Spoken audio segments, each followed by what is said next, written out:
Hello friends, मैं हूं doctor नित्या दवे और आप सभी का मेरे चैनल में बहुत बहुत स्वागत है। हम यहां पर health related, homeopathic related topics के बारे में बात करते हैं। यदि आप नए हैं तो प्लीज़ सब्सक्राइब जरूर कर दीजिएगा चैनल को। गैस्ट्राइटिस का मतलब होता है स्टमक की जो अंदर की लेयर होती है, स्टमक में इन्फ्लामेशन हो जाना। कहीं भी इन्फ्लामेशन का मतलब होता है क्या? सूजन हो जाना, है ना। उसमें पेन देखने को मिलता है। Gastritis most commonly old ages में जो अल्कोहल ज्यादा लेते हैं उन लोगों को, यदि आपको कोई इंजरी हो गई है तो देखने को मिलता है। और इसके अलावा आपको मतलब आपकी डाइट प्रॉपर नहीं है या फिर आपको कोई बैक्टीरियल इन्फेक्शन हो गया हो तो ये सब कंडीशंस में गैस्ट्राइटिस देखने को मिलता है।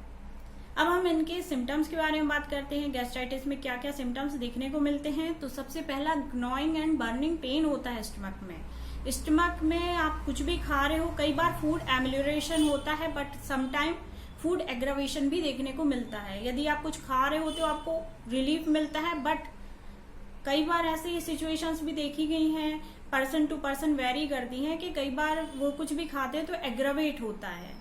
इसके अलावा फीलिंग ऑफ फुलनेस देखने को मिलती है, एकदम टाइट एब्डोमेन लगेगा। और जो हमारा चेस्ट होता है ना, चेस्ट में लेफ्ट साइड को पेन देखने को मिलता है क्योंकि वहां पर हमारा स्टमक प्रेजेंट होता है तो वहां पर फुलनेस, पेन, है ना, और सूजन देखने को मिलती है। और इंडाइजेशन होगा, खट्टी डखारें आती हैं, ये सब साइन और सिम्टम्स मिलते हैं। अब मैं आपको बताऊं कि हम कैसे आइडेंटिफाई करेंगे कि जो हमें गैस्ट्राइटिस है वो एक्यूट है, क्रॉनिक है, या फिर ये गैस्ट्राइटिस ही है या नॉर्मल इंडाइजेशन है, राइट। यदि इंडाइजेशन होता है तो वो कुछ समय के लिए होता है, टेम्पररी होता है, आपको आज हुआ है शाम तक ठीक हो जाता है। बट यदि आपकी सेम कंडीशन कंटिन्यू चली जा रही होती है बहुत लंबे समय तक, तो ये कहीं ना कहीं ये बताता है कि आपको कोई ना कोई गैस्ट्रिक प्रॉब्लम है, या तो आपको गैस्ट्राइटिस हो गया है, इन्फेक्शन हो गया है थोड़ा पेट में, आप कुछ भी खाते हो आपको उल्टी जैसी लगने लगती है ना, वॉमिटिंग आने लगती है।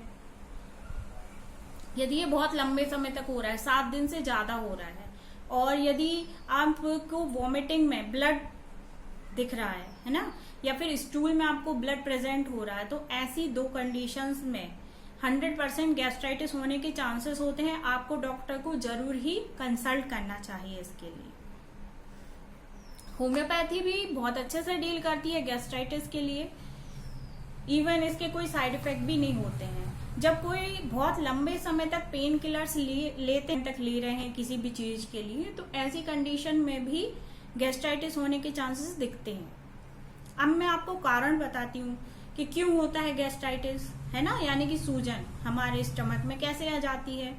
तो इसका सबसे पहला कारण है जो हमारे स्टमक है, ये स्टमक है, ओके, इसकी जो अंदर की लेयर होती है, यहाँ पर एक प्रोटेक्टेड लेयर होती है जिसको अपन म्यूकस बैरियर बोलते हैं, right, mucus line barrier.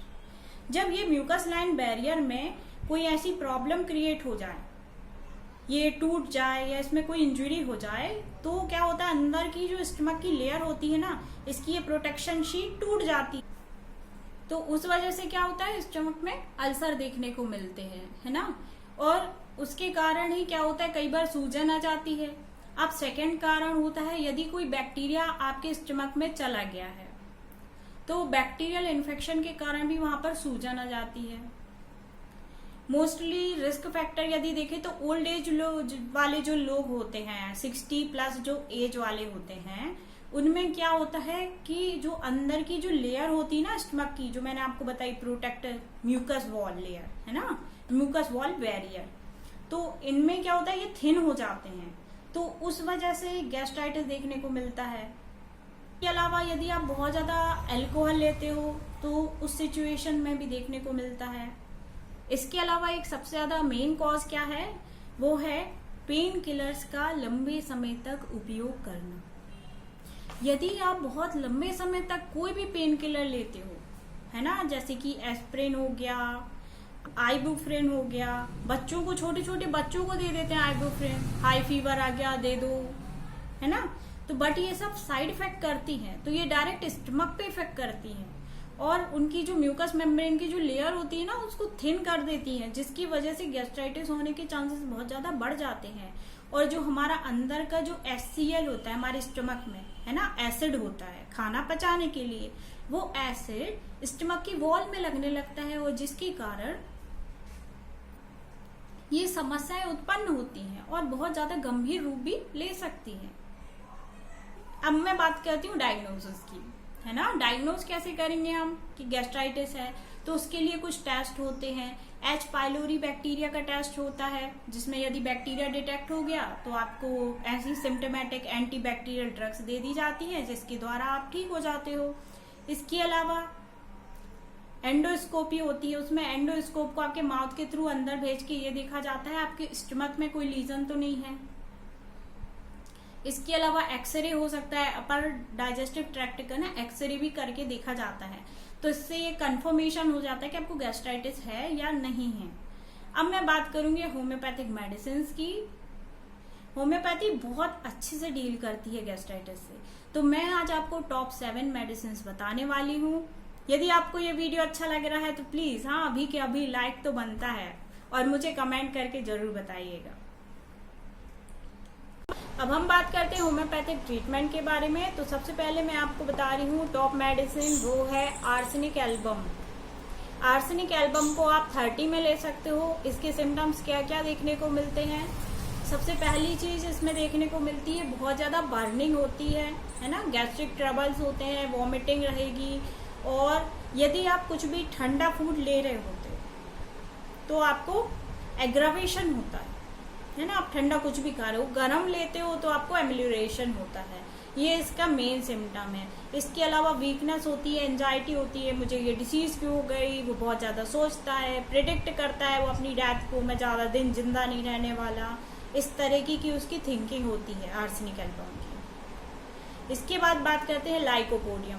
Lycopodium दोस्तों बहुत ही इफेक्टिव रेमेडी है गैस्ट्राइटिस में। यदि आपको गैस ज्यादा बन रही है, यदि आपको स्टमक में अल्सर्स हो गए हैं, है ना, गैस्ट्रिक अल्सर में भी ये बहुत ही अच्छा काम करती है। इसमें क्या होता है, जो पेशेंट होता है ना वो छोटे छोटे अमाउंट में खाता है ना, टीनी अमाउंट्स में लेगा, और उसको स्टमक में ना थोड़ी देर बाद फुलनेस फील होती है, बट आफ्टर सम टाइम उसे बहुत ज्यादा ऐसा लगेगा सिंकिंग ऑफ एब्डोमेन, उसके पेट में कुछ नहीं है, ऑल गॉन सेंसेशन होता है इसमें। और एग्रावेशन टाइम जो होता है इसका 4 to 8 PM, दोपहर की टाइम, दोपहर से 4 बजे से रात के 8 बजे के बीच में इसको एग्रावेशन होता है, इसकी कोई भी कंप्लेंट्स का। साथ में हेयर फॉल होते हैं, लीवर की प्रॉब्लम भी हो सकती है, और भी ट्रबल साथ में होते हैं। ये एक पॉलीक्रस्ट रेमेडी है। नक्स वोमिका, यदि आपको गैस्ट्राइटिस है साथ में कॉन्स्टिपेशन भी रहता है तो नक्स वोमिका बहुत ही अच्छा इफेक्ट करती है।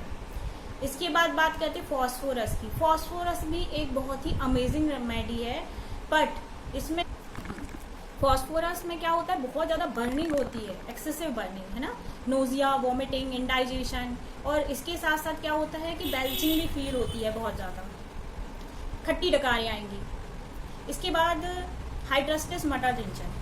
देखिए दोस्तों, यदि आपको ये हुआ है ना गैस्ट्राइटिस, तो मैं आपको कॉमन मेडिसिन बता रही हूँ। हाइड्रास्टिक मदर टिंचर बहुत ही इफेक्टिव होता है यदि कोई भी अंदर की लेयर म्यूकस मेम्ब्रेन जो है वो इफेक्टिव हो गई है, वहाँ पे बर्निंग हो गया है, या इस तरीके की कोई भी प्रॉब्लम हो गई है, तो हाइड्रास्टिस मदर टिंचर बहुत ही अच्छा काम करता है। इसके अलावा जर्मन की ड्रॉप्स आती हैं, R5 ड्रॉप, ये किसी भी प्रकार के गैस्ट्राइटिस के लिए बहुत ही इफेक्टिव है। मैं अपने क्लिनिक में मोस्टली लोगों को देती हूँ।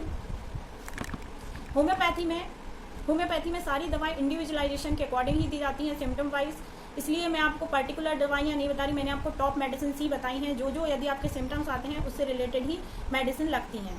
तो आपको यदि ऐसी कोई भी समस्या है तो अपने किसी होम्योपैथिक प्रिस्क्राइबर को, होम्योपैथिक डॉक्टर को जरूर दिखाएं और उनसे कंसल्ट करने के बाद ही मेडिसिन लें, या आप मुझसे भी कंसल्ट कर सकते हैं।